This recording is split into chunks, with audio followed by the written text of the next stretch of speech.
Hi, everyone, and welcome to Wholesale Change. It's the webcast and podcast from Distribution Strategy Group, where we offer thought leadership for wholesale change agents like you. Because if you're listening into this program, you are most definitely a wholesale change agent too.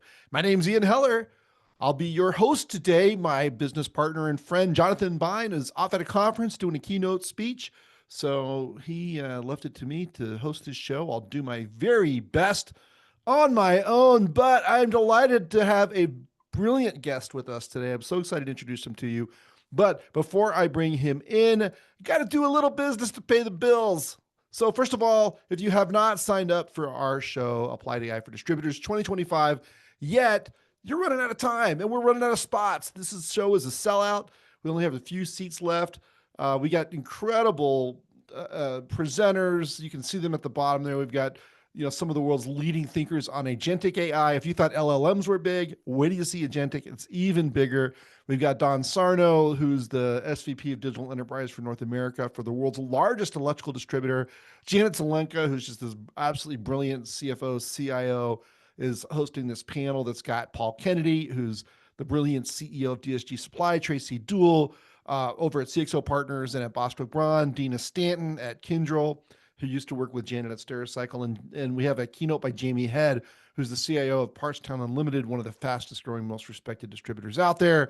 We've got over 40 distribution technology companies talking about how they use AI to solve problems and create opportunities for distributors. And, this is one of those conferences where, it's not a bunch of stodgy people. Like a lot of distribution conferences, honestly, it can be a little stodgy. It's not like that. This is more like a tech conference. It's very progressive. Our dress code is you must wear clothes. So relax, dress in a relaxed fashion, and enjoy yourself. It's going to be a great event. I'm excited to see everybody there.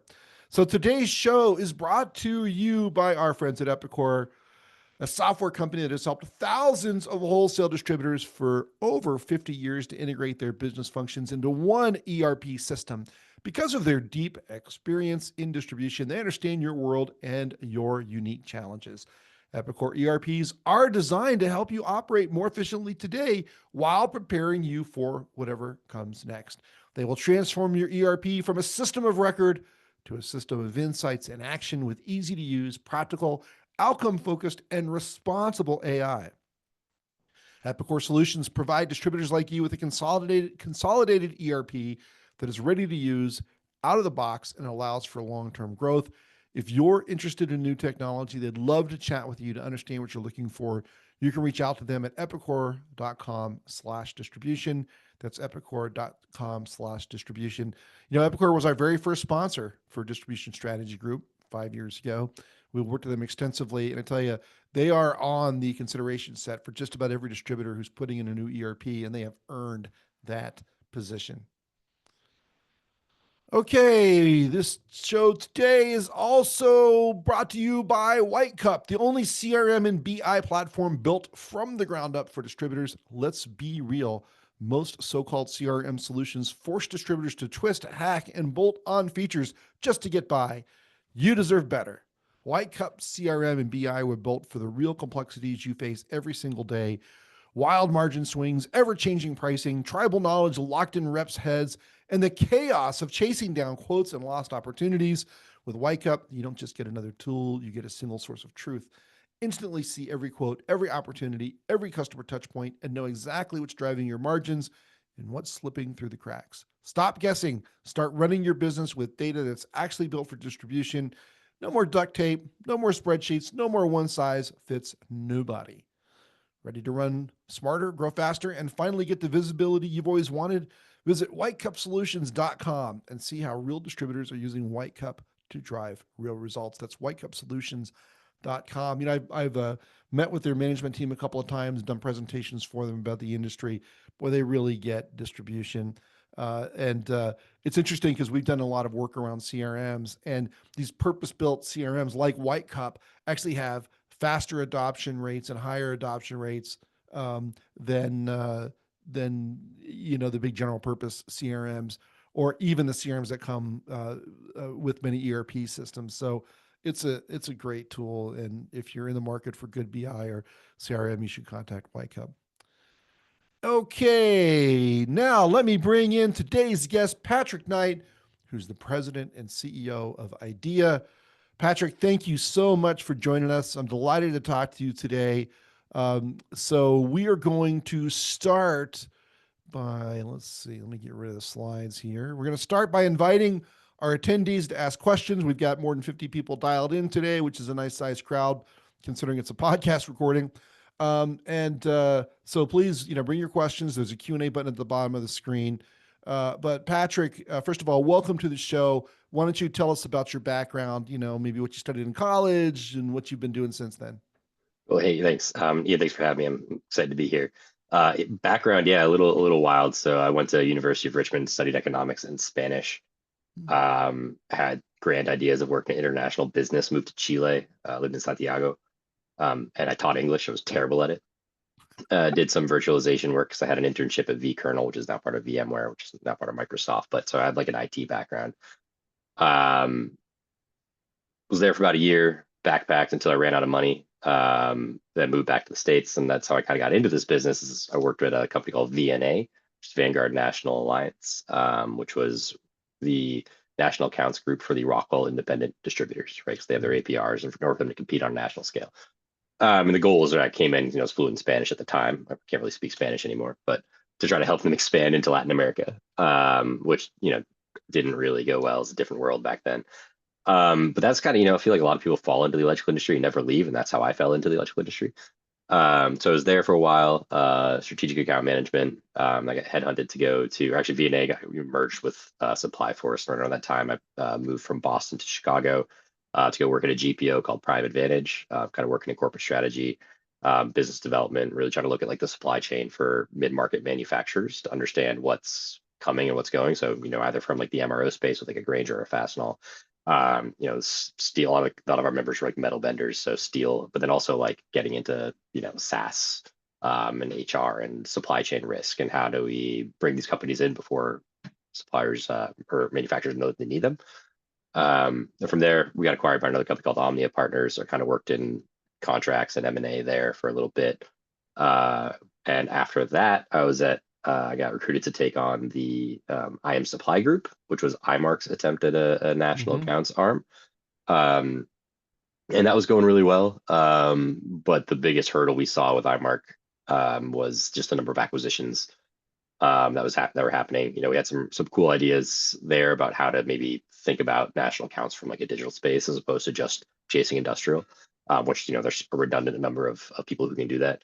And then Mayor got acquired by Rexel, which Wes Smith was a big advocate of IM Supply Group, and we sort of lost our legs there as a couple other acquisitions happened. So I ended up actually at Rexel, running the solar vertical, which was a really fun experience. I didn't know anything about solar, but Rexel had a great team. That was a lot of fun.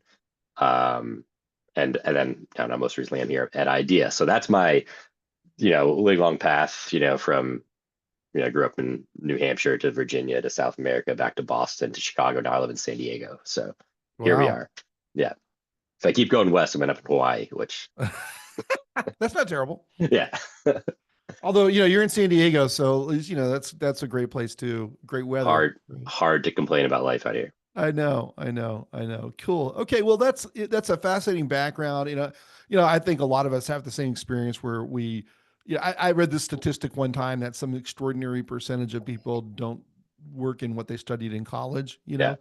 and That's kind of why I studied economics, right? Is because right. it's whatever. Yeah, right, Yeah. right. Yeah, I know. My undergrad's in history, and then Oh yeah. later I went to get an MBA because I didn't know what accrual accounting was. I thought I better start figuring out Yeah. There the you go. language of finance.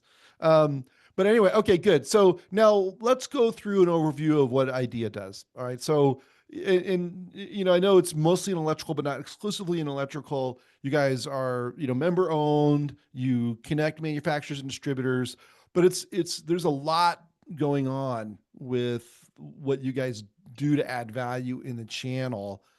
So give us the full overview. Yeah, so I'll give you the history, and then I might add in a little couple of anecdotes about why I'm here, because I know I went through my background, doesn't really say idea to it. But so um, Idea was founded, I think, in 1997 or 1998, and is really at a time where e-commerce was booming, manufacturers and distributors have all this product data that they're trying to feed to each other. Manufacturers weren't sending a consistent form, distributors weren't displaying in a consistent form, and there's Right. a need for the electrical industry to come together and say, we need a consistent data repository where data's fed in, we pull it from, it's in a single format, and start trying to push towards using consistent standards, right? So that was the IDW that was founded way back when. Several iterations of that have evolved throughout time. So that's our main product. It's now called the connector. And really what it Mm-hmm. is the central repository for the industry, the electrical industry. We talk about electrical distribution, right? This is what we're founded by. We're half owned by NEMA and half owned by NAED, so the National Electrical Manufacturers Association, Distribution Association. And so we're here to be, a zone of truth, right, for data. We're not a product standard, but we produce to a product standard. So we have about 700 attributes. I probably overshot that. It's maybe 500. And manufacturers send us our data. We take it, it goes into the connector, and then distributors can pull that data. And how that works today is, through consistent file formats. I think the future goal of that is for it to be send us anything. It goes through our preprocessor, goes into the format, goes into the connector, and be pulled in any format, right? Like we can do partial of that today, but we really want to be super, version agnostics. That's one of our core products. Our second core is the exchange, which was around the same time that the IDW was being created. We had what was called the IDX, which is now the ID Exchange platform, which is a van, EDI van, so just facilitating EDI transactions. And that's, I make fun of it all the time because, I remember when I started working at VNA, a lot of VNA, what we were based on was taking EDI transactions from a Rockwell distributor to their customer and then back to a manufacturer, right? And we were sort of the centerpiece of that. And we were just bouncing the data off of the IDW and trying to create an audit table to make sure invoices and POs didn't fail, right? And so we're still doing that. EDI was like the language of choice from the 80s, right? And it's still the main way that businesses transact. If it ain't broke, don't fix it. But I feel like there's better ways to do that. So we're trying to kind of evolve the exchange to say, Yeah. EDI is still going to be around. It's not going anywhere. But there are other languages that are starting to be adopted. I think API is just a general connection between 2 points Sure. is the standard now, or should be the standard now, or will be the standard. And so our ability to facilitate transactions in any format and be a central hub is the future of that program. But those are our 2 main cores. Then we have our sort of our third bucket that I call services or data services. And we have a bunch of sort of SaaS products that exist in that space, a couple that we just launched, as well as our professional data services, which would be our just data expert team that are there for help with data projects, right? I consider them consulting group for data projects. That's where we kind of fit. So our SaaS products, I'll get into them maybe later in the conversation, but Data Whispers, which we just launched, we have a I saw cross. that. Yeah, a really cool program. I could talk about that for an hour or so, or more. So Well, give me hold on. 5 minutes on Yeah. Data Whispers. So It sounds pretty cool. so Data Whispers is a program. This is, it's a vertical agnostic. It's not built for the electrical industry. It's built for distribution and manufacturing because we understand that there's a lot of similarities between any distributor and how they interact and what their customer base looks like and how their customer base purchases. So the idea is outside sales reps or manufacturer reps or anyone who works within your sales organization or your leadership organization are being tasked currently today to look at POS data through the lens of a business intelligence tool, right? A lot of graphs, a lot of spreadsheets, a lot of go into Power BI and try to filter and figure out and look at trends. And there are tools that help you do that better, but they're very shotgun approach. They're not focused on what are the real challenges of distribution, what are the real challenges that you face in your industry. They're saying they're revenue push and pulls, right? You can say revenue up, revenue down, margin up, margin down, right? Product sales categories, but it's not going to give you real proper insights. And at the end of the day, you're still requiring people that are experts in people to become experts in data to even analyze or get to that point. So Data Whispers removes the need for your people experts to be data experts. So it's a service that we take your POS data, we apply the Whisper engine to it so that we have all the insights that are available, and then your sales reps can text this service, right, and say, I'm meeting with customer number blah, right? Tell me the 5 things I need to know, and the Data Whispers will pull and send them the 5 things that they need to know directly to their cell phone, right? And so having managed salespeople in this industry for a long time, I can tell you my absolute best salespeople didn't even know how to log into a laptop They interact with the Right. customer entirely on their cell phone, right? Right. And so we're just trying to bring the information to the people to remove that need for people to be data experts. And I think we've seen, yeah, amazing adoption of it so far. People are excited about it because it solves a little bit of an issue. And that's like one piece of it. It's the sales part. There's also, how do we can apply the same logic to inventory, you can apply the same logic to pricing, right? And just looking at trends, analyzing the data, and then delivering it directly through either to your cell phone in a text, to an email, or to a CRM, right? So you can feed the data in any way that you need to, but it's again just trying to remove the need for graphs from people who don't want to look at graphs, right? Right. Like a lot of people fall into this industry. Not a lot. You don't get a lot of people that were like data experts in college that come in and say, okay, now I'm going to be an outside sales rep, an electrical distributor, or an HVAC distributor, wherever you're going to be. So we're asking people we're trying to just make data more accessible. That's really the point of So, data whispers. so the account manager would use text to text a Yeah. number Yep. with a question, and they get information Insights. back, like, Yeah. I'm about to go talk to this customer. Yeah, like this customer's, you know, bought 50 of the same items this month, to teach them how to bulk buy, right? Or, you've seen margin degradation across this product category, right? Take a look at that. Or this customer buys a lot of manufacturer X, they're having a promo next month, invite them to that promo, right? And it's very targeted. It's customizable by like with a company's drives. So if you're a manager and you say we really need to be focusing on product line X right now, or we need to be focusing on margin in this category, you can customize the whispers to drive behavior. Right. So it's pretty cool. And so owned by Nika and NAED, right? Nima. Nima, I'm sorry, of course, Nima. Yeah. Uh, uh, sorry, Nima. So owned by Nima and NAED, but you've gotten involved in some other verticals. So is there some tension there? Is it just that these other verticals need the help No. and you guys are good at it? Yeah, I think it's a matter of, we're owned by the electrical industry, but we're tasked to solve a problem a long time ago that exists in other verticals. And so we Yeah. have this expertise that we can share. Right. And I think, we're not out there saying we're going to build a connector for HVAC. We'd love to. Right. I think that's something we could definitely do. And same thing with plumbing. Like those are industries that we know we could go out and help. But we have to earn the trust in the spaces. So I think our board is really saying, hey, look, reach out. And we also have a lot of distributors that, as the world's getting smaller, the pure play electrical distributors going away, right? A lot of Yeah. our Right. electrical distributors are also in HVAC, are also in plumbing, Sure. are also in general industrial, also in safety, datacom, whatever it is.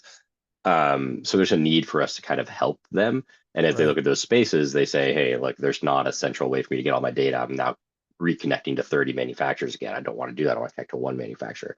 And same with the manufacturers as they're starting to play in multiple spaces and have multiple verticals. If a lot of companies are growing through acquisition, you have 7 PIMs, right? And now you're trying to feed from all those 7 PIMs and figure out who knows where, and you have 7 owners of all those PIMs. It's like feed it to people want to feed to ideas. So that's where the task is saying like help the world get a little bit smarter with how they interact. Yeah. And that's really a role that we can play. I don't think we're going to try to go out and try to sell the connector to everybody right now, but data whispers, cross check, which is our cross check tool for distributors or manufacturers. The exchange are all programs that could benefit anyone, and they're built for Yeah. anyone. They're not built just for the electrical industry. So, I mean, we work a lot across all these verticals, Mm-hmm. and it just feels like electrical's way ahead. First of all, let me provide this caveat. Every distributor thinks they've got terrible product data. I mean, we hear it again and again and again, right? Mm-hmm. But we also see it from vertical to vertical. And generally speaking, it's much, much better in electrical than most other verticals. And Yeah. I think idea has really been the impetus for that improvement and, sort of ongoing better solution for the industry, for the channel. So it does feel to me like there's a real need in industrial and HV. And I'm not putting down people who've accomplished things in those verticals, but it just feels like, what you've done in electrical is really needed in plumbing and HVAC and industrial. Yeah, and I think they're different beasts too, right? I'm not going to pretend that I can walk into a plumbing distributor and tell you exactly what the data needs are for, right? It is a different Sure. beast. And I wouldn't say necessarily, I will, I would love to say idea. Yeah, that's definitely us. Let's take the credit for it. But I think it's also the industry in itself, right? Well, yeah, sure. For having the foresight to create idea, just bred a discipline for product data that I think a lot of industries didn't have. Right. or had it too late, right? And now we have, I think one of the other parts of it too is that, we're owned by the industry. So we're not a third party, like VC backed company that's coming in and saying, look what all the things we can do, and then are going to exit and sell to somebody else, and then the product quality is going to fall off, right? Like Right. that's I think one of the unique things that we have is we're stuck, we're here, we exist, we're not going away, we're not going to sell. So Right. that's where people think there's like a trust and reliance of us. So when we come to an NAD or an EMA conference to say this is what we're working on, people are inclined to listen. Yeah. So the question from the audience is from John. He's asking, part of IDEA's success was in establishing a standard for electrical products. As IDEA considers other verticals, what is the state of existing standards supporting those verticals?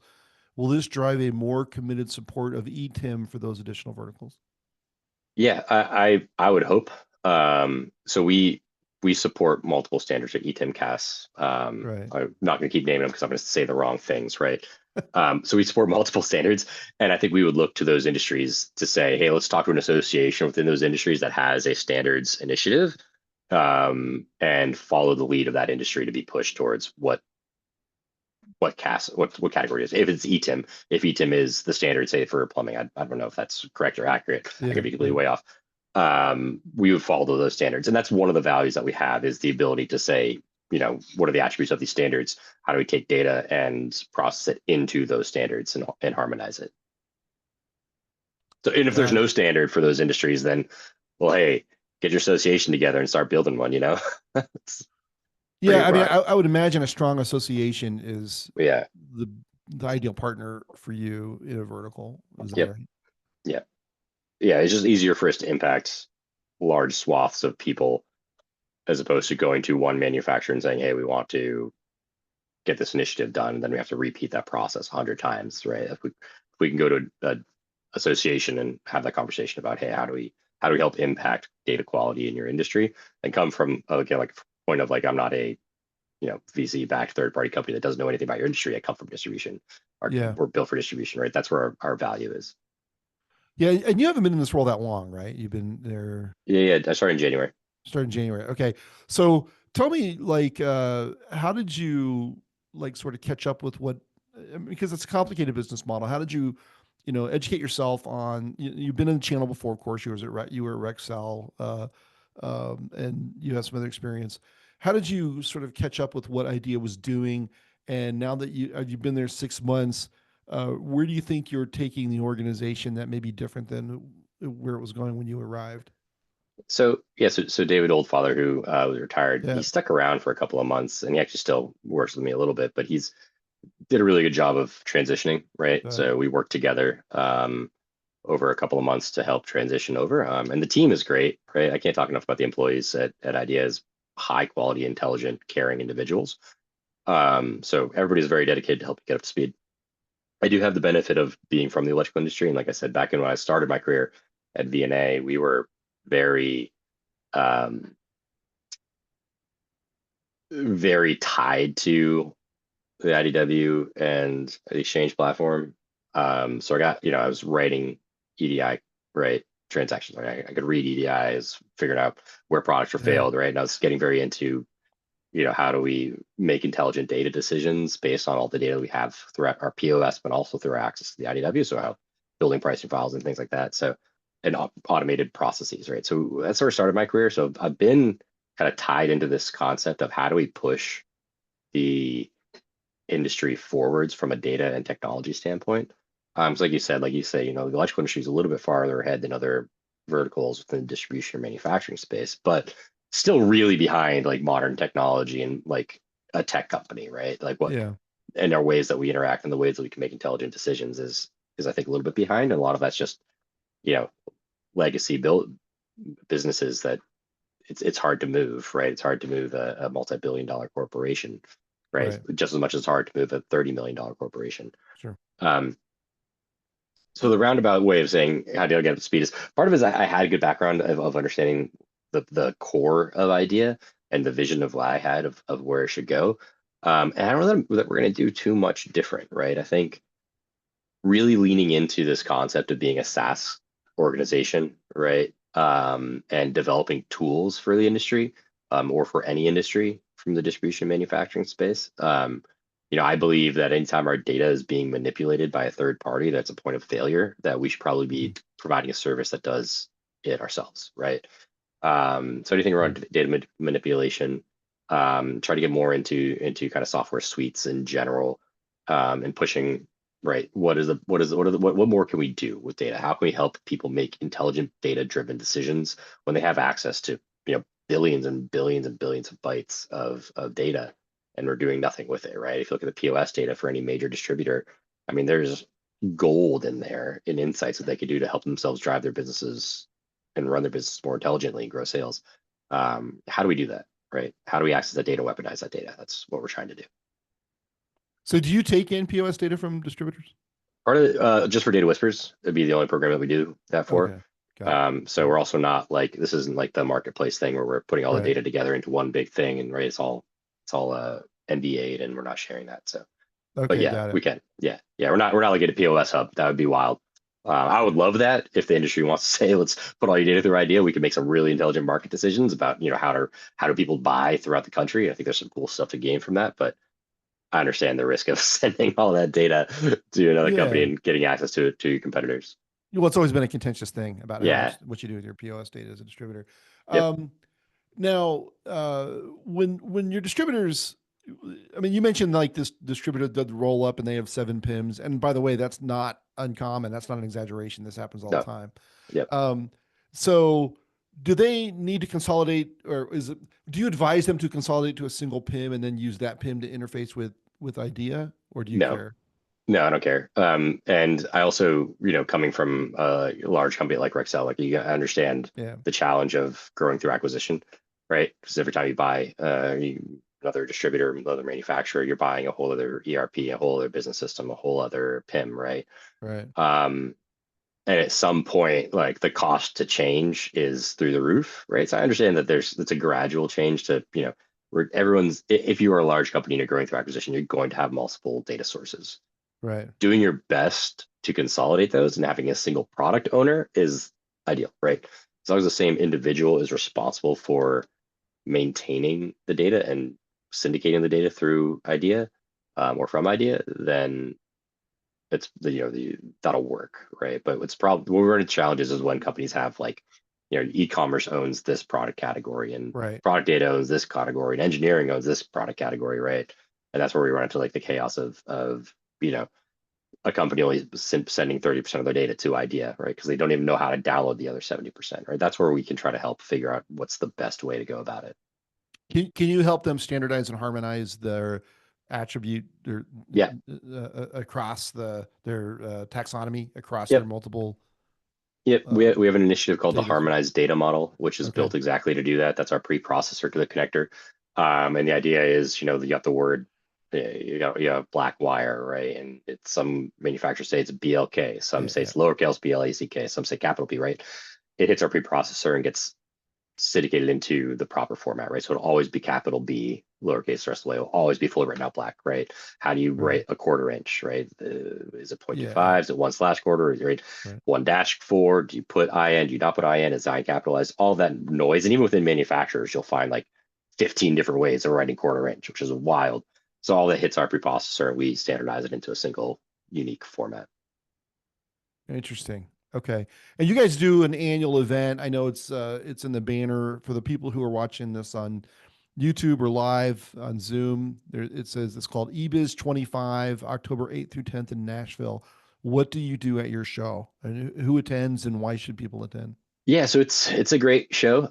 It's really about e-commerce and data standards and technology, right? I think like the key attendees are anyone in technology, or if you have a technology title or an e-commerce title or a data title within distribution or manufacturing, it's a great venue for you.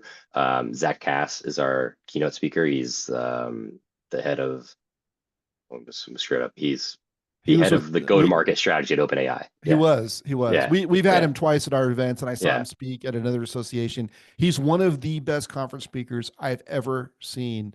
yeah. I can't give him a strong enough endorsement. Zach Cass is the worst. I don't know what your ticket prices are. Seeing Zach is worth the ticket. I'll tell you. Yeah. So these are we're super excited about that. Then we have a couple of roundtables about what is AI doing in the industry. We Right. have a couple of data roundtables about or speakers about what future product standards, right? Somebody mentioned about ETIM, or it's like how do we adopt ETIM into a more singular standard in the US? Is it ETIM? Right. Is it something else? So it's a little bit of a collaborative conference. There's some roundtable discussions, there's some panels, there's some presentations, breakout sessions. It's a couple of days. We go out on the town, go down to Broadway Yeah. in Nashville and have a good time. So it's a fun place. All right, that's good. All right, so that and is it people who are specifically working with product data who mostly populated? Is it? I think historically it's been more on the product data side, but we are trying to expand a little bit to just being Yeah. a technology conference. I think that Right. there's a role within electrical specifically where we're trying to say, what are the advancements in technology that we can provide an avenue for people to get into and to learn about. So there's a little bit of that end too. So, CTO, VP of technology, strategy, like a lot of strategy folks should come.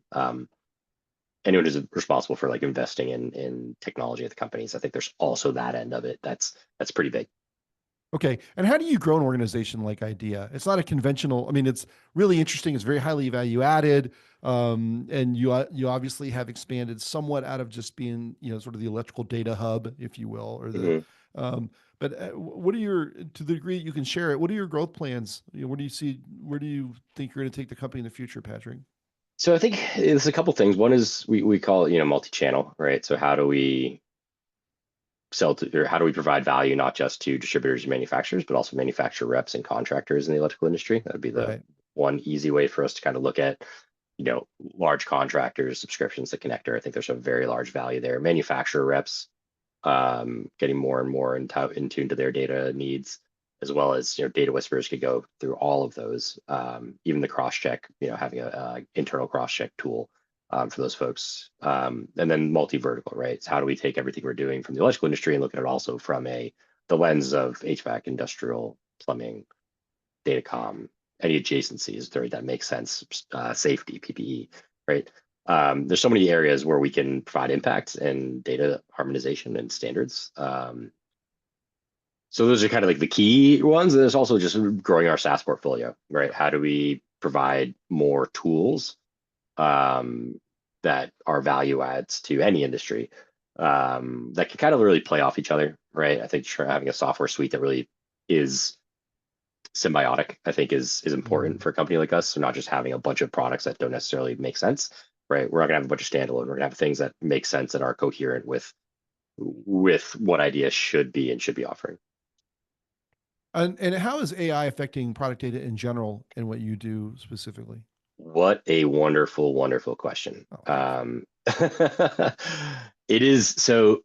I think AI in general is we're at the point where I use AI every day in various forms, Yeah. right? As a productivity tool. I think it is best applied to the individual as a productivity tool. That is where like the largest impact of AI on our day-to-day lives is. In terms of product data, there is a lot of intelligence in how to properly attribute data that can speed up the process of harmonization very quickly. Um, all of our tools could be touched by it in some way, shape, or form. I don't want to say like AI is not like the chatbot AI, right? That's I think sort of like Right. that's a very simplistic version of what AI really is. But if you talk about like I don't want to go too much into it, but what we're looking at, but if you talk about an AI tool that can say, hey, this product is also these 7 products, or if I look at this product, these are the 13 things that I need for it. This product and this product are similar because of X, Y, and Z. These are the reasons they're not similar, right? And so the ability to compare products, but also take the data from a product sheet or take the data from a taxonomy, right, and properly attribute it just because of Yeah. the intelligence of I know that this looks like this, I know that this looks like this, right, which used to be a manual process, and being able to quickly make those switches. I think that's where like immediately tomorrow AI can do that. The future of it is a little bit scary, and like, do you even create your own product data anymore, Mhm. right?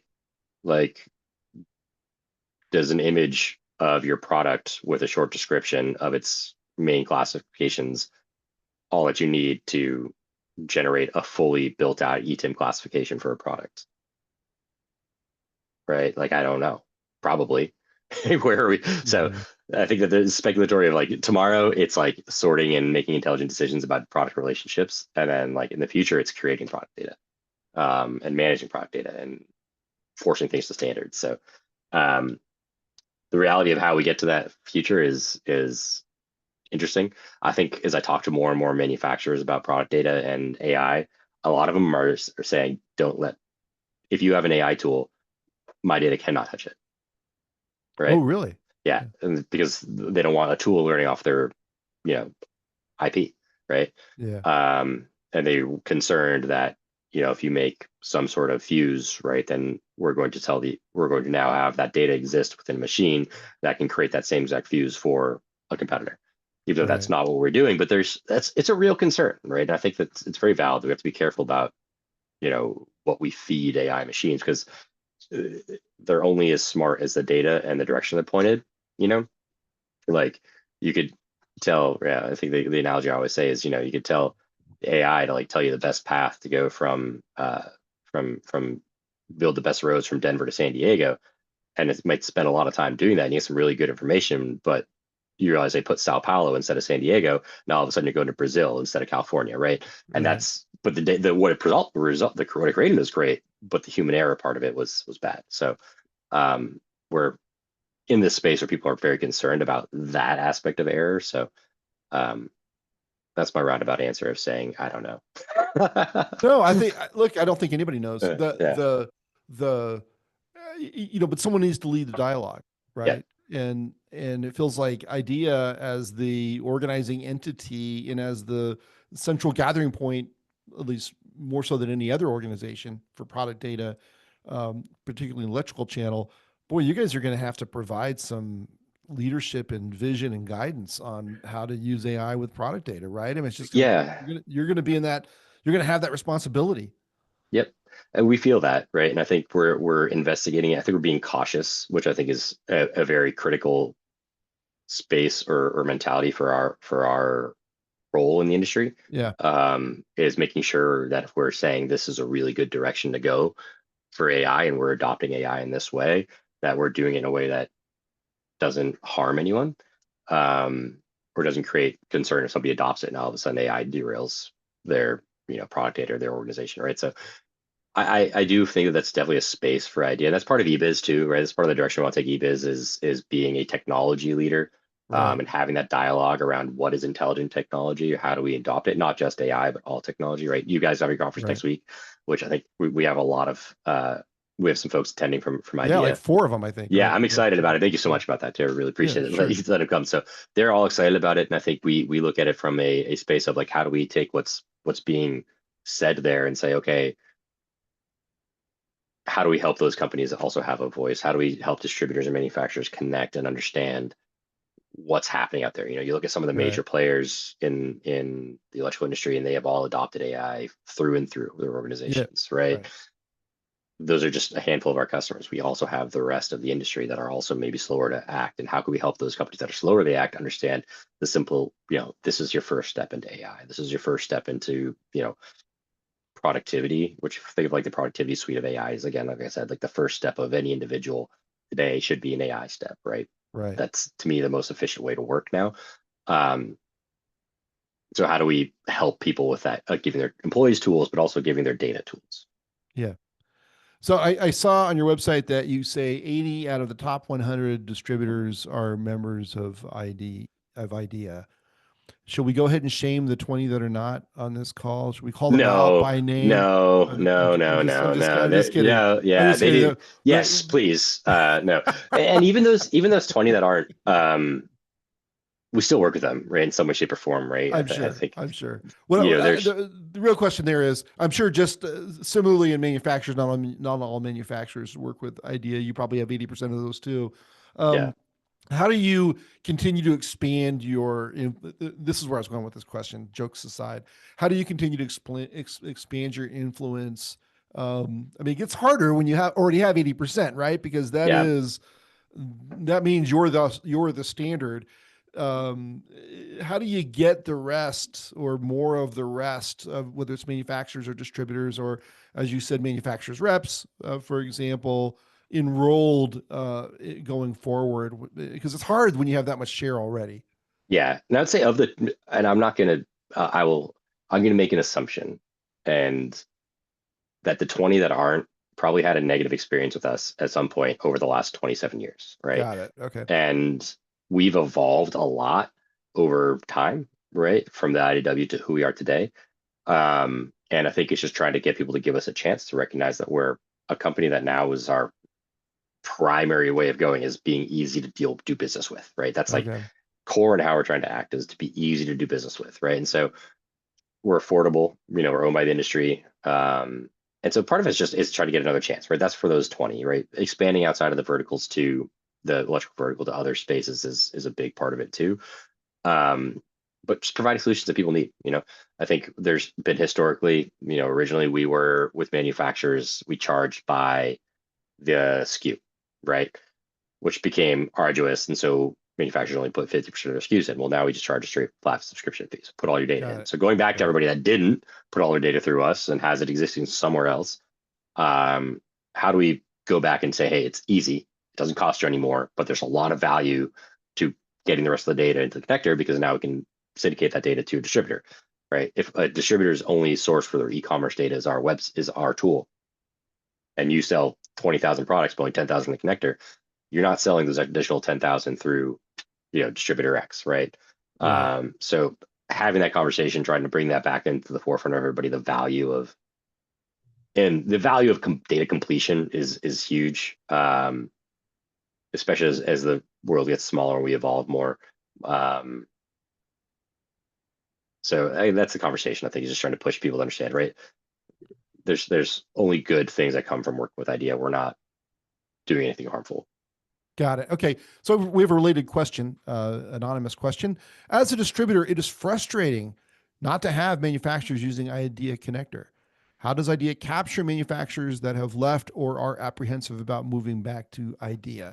So you went into some of that now. Maybe they had a bad experience at one point in time. But I guess this is the same question aimed at manufacturers. How do you get more of them Yeah. into IDEA connector? Yeah. So that's like, if there are lists of manufacturers that distributors don't have that we need to get access to, I mean, getting help, right? To say this Yeah. is who you're missing. So we have business development team. We're going out, we're trying to talk to people, and we're Sure. spreading the message as much as we can. We're a small team, so we can only get tasked to be able to focus on so many things at once. But if there's a hit list that a distributor has and says, hey, these are the 7 that you don't have anymore, how do you get them? Like, we can give us Reach that out. list. Yeah, reach out, right? And Yeah. and if it's probably been done somewhere, it's probably in our CRM, and I'm just speaking out of turn, but you reach out to me, right? And I Yeah. can help drive that conversation, right? And that's a big part of what I try to do is add the value of being able to have those executive conversations and manufacturers understand, like, look, it doesn't make sense for you to be outside, just creates more work for everybody. Yeah. We're not your daddy's idea, right? Yeah, It's different now. yeah. I would say Yeah. granddads, but we're a little bit old. It's been a while, around a while. Yeah, Yeah. yeah. Yeah.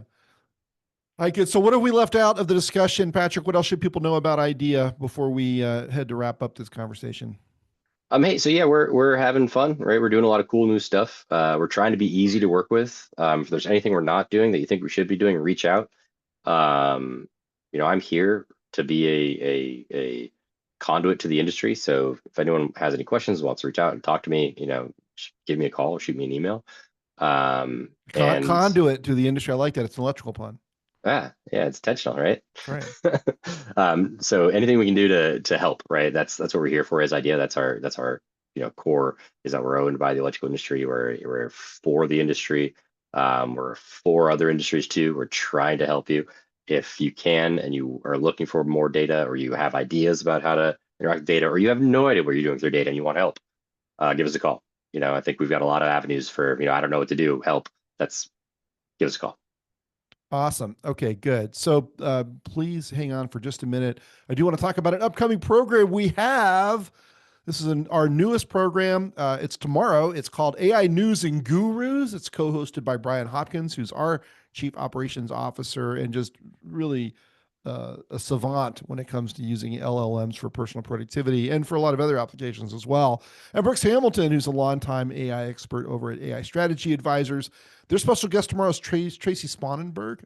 She was She's the founder and chief people officer at Tracy Sponenberg LLC. She used to be the head of HR for Granite Group, and she's actually keynoting at our conference next week. And she's going to be talking about how to use AI to run a better HR department. It's really interesting stuff. She's got some great thoughts, some great ideas. But Patrick, I want to say thank you for joining us today. People should go to your website, which is Idea for Industry, right? With the number 4.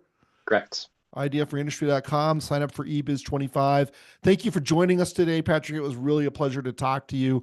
Look forward to seeing your folks in Chicago next week. Don't forget to sign up for the Applied AI show. If you haven't yet, it's appliedai4distributors.com. Thank you for joining us. We'll see you next time on Wholesale Change. Bye now. Thank you, Ian. It's great.